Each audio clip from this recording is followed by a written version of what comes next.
ფილიპელთა 3:13 ძმებო არ მიმაჩნია რომ უკვე მივახციე არამედ ერთს ვაკეთებ ვივიწყებ რაც უკან დარჩა და იმას ველტვი რაც ჩემს წინაა არ ვიხედები უკან არ ვამბობ ნეტა ეს რამდენი საქმე გავაკეთო ცოტა საქმე გავაკეთე ბევრი საქმე გავაკეთე ნაყოფიერი იყო ჩემი ცხოვრება უნაყოფო იყო ნეტა აქ რატომ ესე მოვიქეცი ან იმ მდგომარეობაში სხვანაირად მოქცეულიყავი არა ვივიწყებ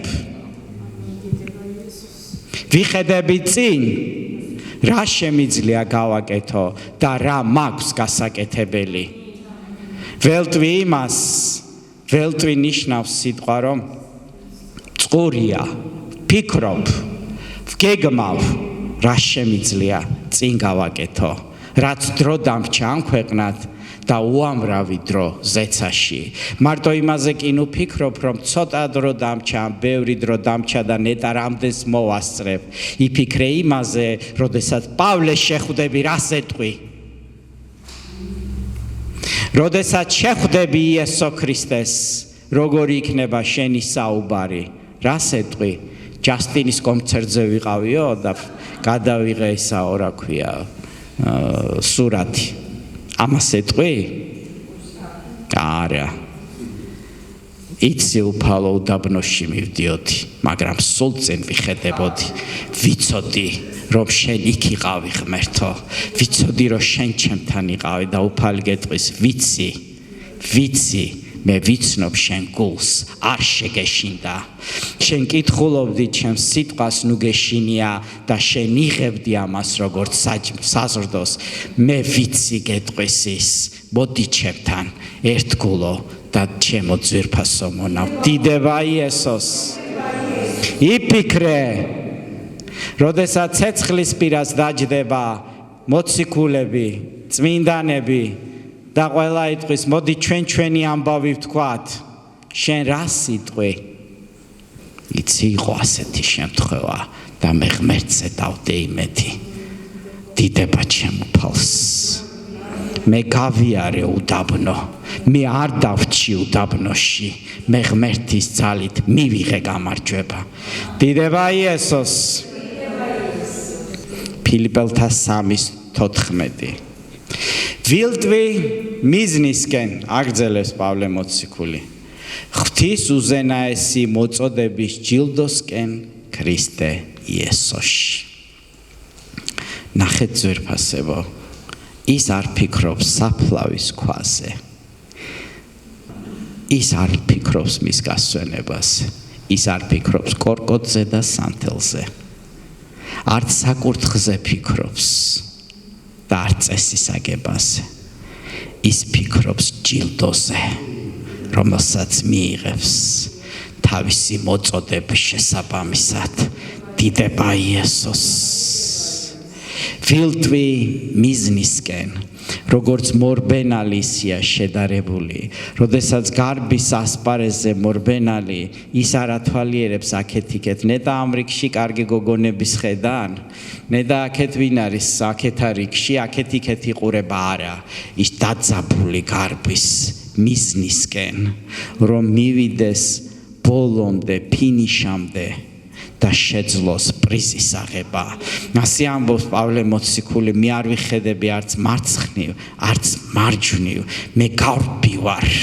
ჩემი ყველა კუნთი არის დაჭიმული, ჩემი გონება არის მობილიზებული, ჩემი ფეხები ყველაფერი სუნთქვა მიჭირს, მორბენალ სუნთქვაც უჭირს, წყალის წყურია, დაღლილია, მაგრამ უნდა მივიდეს ბოლომდე, იმიტომ რომ იცის, რომ ის ბოლო კორკოტი კი არ არის, ის ბოლო არის პრიზი, ის ბოლო არის საჩუქარი, ჯილდო დიდება იესო ქრისტეს. ფილიპელთა 3:15. ამიტომ ვინც ჩვენ შორის სრულქმნილია, ასე უნდა იაზროვნოს. ანუ ეთანხმებოდეს ამას, რასაც მე ვამბობ. და თუ სხვანაირად აზროვნებთ, ამასაც ღმერთი გამოგიცხადებთ. თუ ვინმე სრულქმნილი, ანუ ჩამოყალიბებული ქრისტიანი ჩამოყალიბებული ღმერთის შვილი ასე უნდა ფიქრობდეს, როგორ უკან არ უნდა იხედებოდეს, უკან არ უნდა ესე იგი ლაპარაკობდეს, ასე იყო, ისე იყო, არამედ როგორი იქნება მისი მომავალი, როგორი რა საქმე აქვს კიდე წინ გასაკეთებელი, რა შეიძლება გააკეთოს იესო ქრისტესათვის, იესო ქრისტეს სხეულისათვის, მისი სამეფოსათვის, ის წინ იხედება, ყველაფერი მინდა ჩავდო ღმერთის სამეფოში და მივიღო ის მოწოდების შესაბამისი ჯილდო, რომელიც იესო ქრისტეში მაქვს, ის გვირგვინი, როდესაც უფალი იესო ქრისტე გამოჩნდება ჩვენ ზეცაში ძვირფასებო იესო შევხვდებით. და ყველა ასე უნდა ფიქრობდეს.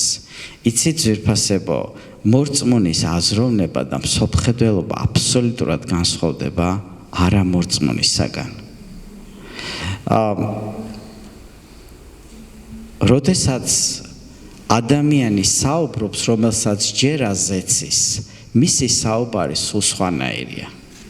მახსოვს ერთხელ მეზობელს შევხვდით, საუბრობდით რაღაცა კანალიზაციის ჭაუნ და მოგვეწყო, რამდენიმე წლის ამბავია. და ვუთხარი, რომ ესე გავაკეთოთ მეთქი. კარგად გავაკეთოთ მეთქი, რომ მერე შენ შვილსაც დარჩება მეთქი, ეს კარგად გაკეთებოთ.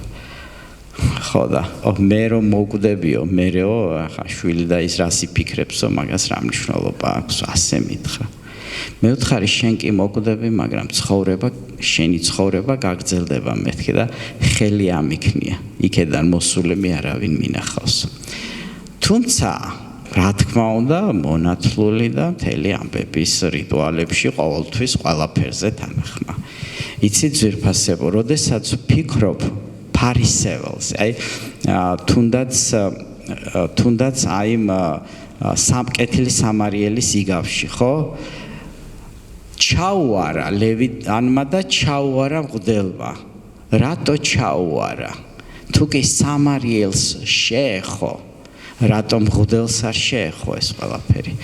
იცით, რელიგიური გონება და რელიგიური აზროვნება სერიოზული ფენომენია. იცით, ფარისევლებმა, რომლებმაც იესო ქრისტე ვერ დაინახეს, რომლებმაც მოკლეს იესო ქრისტე, რომელიც ზეხვთისა იყო, წესით ფარისევლები, ანუ ეს ის რელიგიური კასტა არის, რომელიც ყველაზე ესე იგი გრძნობიარე და სენსიტიური უნდა ყოფილიყო სულიერი სამყაროს მიმართ. თუ ვინმეს უნდა ეცნო იესო, უნდა ეცნო ფარისევლებს. იმიტომ რომ მათ ჯულის მოძღვრები იყვნენ, მაგრამ მათ არათუ ვერ იცნეს, მებადურმა იცნო, მებაჟემ იცნო იესო, მაგრამ მღვდელმა ვერ იცნო. მებაჟე, რომელიც ესე იგი ფულებს იპარავდა, იქსა ჯიბეში სად ჩაედო და სულ არ იცოდა რჯული, სად რა მოეპარა, ვისთვის რა წამოეგლიჯა და მებადური მეთევზე, რომელმაც თევზის იქეთ არაფერი იცოდა, წიგნი არ ქონდა წაკითხული შეიძლება. იმან იცნო იესო. და კაცი, რომელიც დღე და ღამე იკვლევდა და ესე იგი ერთ მუხზე შეეძლო მთელი საღამო ეკადაგა და ელაპარაკა, ეს აი ზოგიერთი რო არის ხო ქართული ენის რაღაცა რო აი ქართული ენიდან ამენი რო არის აი მინდა რაღაცებს რო ამბობენ ხო, აი ესეთი რჯულის მოძღვრები, რომელსაც შეეძლოთ რომ ნემსიდან აკლემი გამოეყვანათ ღმერთის სიტყვი და იმათ ვერ იცნეს იესო, არათუ ვერ იცნეს სატანა არისო, ასე თქვეს. და რამხელდათ ან ეს ფარისევლები იცავდნენ ჯულს, ყველაფერს წვანილის მიათეცაც კი გამოყოფდნენ, ყველა რიტუალებს იცავდნენ. საოცარი ფენომენია ძვირფასებო, საოცარი არის. ძალიან რელიგიური, ძალიან სულიერი, მაგრამ ამასთანავე ბრმა. ამიტომ ჩვენ თუ იცით, როდესაც სულიერი ადამიანი ჩანს მის საუბარში, ჩანს მის ცხოვრებაში, ჩანს მის აზროვნებაში. სულიერი ადამიანი რწმენით არის სავსე და ის სულიერზე ფიქრობს ზეციდან და არა ქვეყნიდან, არა მიწიდან. ფილიპელთა 3:16-ში და ასევე პავლე მოციქული ამბობს, რომ თუ ვინმეს სხვანაირად აზროვნებს, ამასაც ღმერთი გამოგიცხადებთ. არის წრფელი ადამიანი, რომელსაც არ აქვს სულიერი აზროვნება, მაგრამ თუ ადამიანი გულწრფელია, მაშინ ღმერთი დაეხმარება მას და მისცემს გამოცხადებას.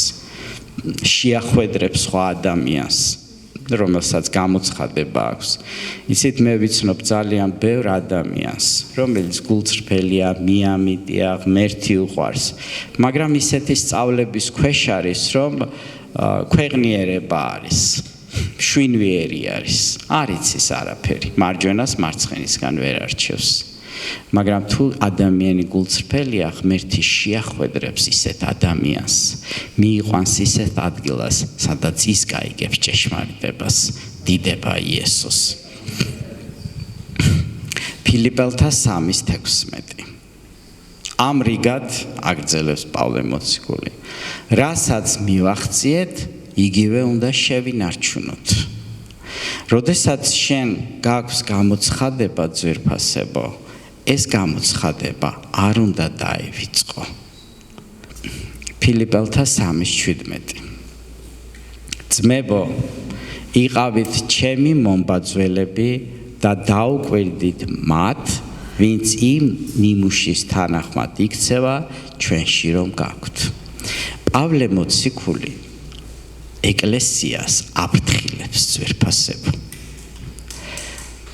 მე მომბაძეთო. კიდე ვინ იყო, ვისთვისაც უნდა შეიძლებოდა მიებაძათ? მოშურნეები. პავლე რო ეუბნება მე მომბაძეთ, ნიშნავს იმას, რომ იმათ არ მიბაძოთ. იყვნენ მოშურნეები, თქვენ იცით, რომლებიც ამბობდნენ რჯულიც და მადლიც, ქრისტეც და ჩვენი ტრადიციაც, ისიცა და წინადაცვეთაც და ქრისტეს რწმენაც. მაგრამ პავლე ამბობს, რომ იმ ეკლესიებს, აი გალატიის ეკლესიები გადაიყვანეს თავიანთ ჭკუას, ხო? ნუ მიბაძავთ მათ, მათნაირად ნუ მოიქცევით, მომბაძეთ მე და დაუკვირდით. ის ეუბნება ძვირფასებო ეკლესიას, ეკლესიის წევრებს დაუკვირდით. დღეს არის სწავლება ასეთი, რომ პასტორი რასაც იტყვის, ჩვენ უნდა გავყვეთ პასტორს, არ უნდა ვიფიქროთ, ჩვენი პასტორი არის ცხებული და ესე იგი ჩვენ აქ ვართ და ჩვენ უნდა ვიყოთ აქ და რაღაცა. დაუკვირდით. დაუკვირდით. ყველა ეკლესიის წევრი უნდა დაუკვირდეს, ვის უსმენს, რას უსმენს და შეამოწმოს ღმერთის სიტყვის თანახმად. თუ ღმერთის სიტყვას არ ეთანხმება, ეს იმას არ ნიშნავს, რომ ეკლესიის წევრი არის რომელიმე სახურის საკუთრება. ისეთი კარგი პასტორი ყავს, ისეთი კარგი ისა ყავს. დაუკვირდი. მაგ ფაჩუს რო გაკოცნიებს, დაუკვირდი. წაიკითხე, გამოიკლიე. მე არასდროს არ მithქვია არავისთვის, რომ არ დაუკვირდეს. თუ მე არ ვქადაგებ იმას, რაც სიტყვაში წერია, მაშინ არ უნდა მომისმინო. დიდება იესოს. ამიტომ დაუკვირდითო, პავლე ამბობს, ესე არ არის ყველა ჭკვიანურად ლაპარაკობდეს. და მაშინ ხო არ იყო პავლეს წერილები. პავლეს წერილები კი იყო, მაგრამ თვითონ პავლე არ იყო ავტორიტეტული. პავლეზე ამბობდნენ, რომ ეგო ცრო მოციქულიაო. როგორი საქმეა ძვირფასეო. მე ხლა პავლეს ავტორიტეტით მოვდივარ. კარგ მდგომარეობაში ვარ. თქვენ ხო არ იტყვით, რომ პავლე სიტყვებს რო გველაპარაკები აქ შენ, პავლე ვინ იყო? არ იტყვით, ხო ასე არის. მაგრამ პავლეს ვის მოეყვანა ავტორიტეტად? ვინ მოეყვანა ავტორიტეტად? ის ამბობდა, რომ ქრისტემ გამომიცხადაო გამოგიცხადა თუ დაგესიზვრა, ეხლა მაგას ვინ გაარჩევს? ძალიან რთულ სიტუაციაში იყო ძვირფასებო პავლე, ძალიან რთულში. არავის უსურვებდი, მაგრამ მისი სიდიადეც ამაში არის, რომ მარტო იყო, წერილებს ვერ დაადებდა ხელს, კი ადებდა ძველ აღთქმას, მაგრამ ახალს ვერა და მაინც ლაპარაკობდა გამოცხადებას. და მიტო უთხრა უფალმა, საკმარისიაო ჩემი მადლი შენზეო, ძალიან დიდი გამოცხადებები მოგეციო. დიდება იესოს. ამიტომ ამბობს პავლე მოციქული, ამ ხელა გაბედულება აქვს ძვირფასებო. ეხლა მე რო დავიწყო სულ ახალი სწავლება და ვამბობდე, რომ ეს არის ჭეშმარიტება, რამ ხელა გაბედულება არის. დაუკვირდით მათ, ვინც იმ ნიმუშის თანახმად იქცევა ჩვენში რომ გაქვთ. დაუკვირდით მათ, ვინც ნიმუშია და დაუკვირდით მათაც, ვინ როგორ იქცევა, ვის რა მოტივაცია აქვს. მორწმუნეს ეკლესიის წევრს სიბრძნე გჭირდებათ ძვირფასებო. გარჩევის უნარი გჭირდებათ. ამიტომ ამბობს პავლე მოციქული, რომ დაუკვირდით, ვინც იმ ნიმუშის თანახმად იქცევა, ჩვენში რომ გაქვთ, ანუ როგორც მე ვარ, როგორც ჩვენი მსახურები არის, ამ ნიმუშის შესაბამისად იქცევიან. პავლე მოციქული ამბობს, რომ მე ვარ ნიმუში. იესო ქრისტე არის ნიმუში. 1 კორინთელთა 4:16-ში წერია, ამიტომ გევედრებით, გახდით ჩემი მომბაძველი. პავლე მოციქული ამბობს. პავლეს მიბაძვა ადვილი საქმე არ იყო. მისი ცხოვრება ძალიან ესეთი კატეგორიული იყო მადლის და რჯულის საქმეებში. 1 კორინთელთა 11:11-ში წერია, მომბაძეთ მე, როგორც მე ქრისტეს.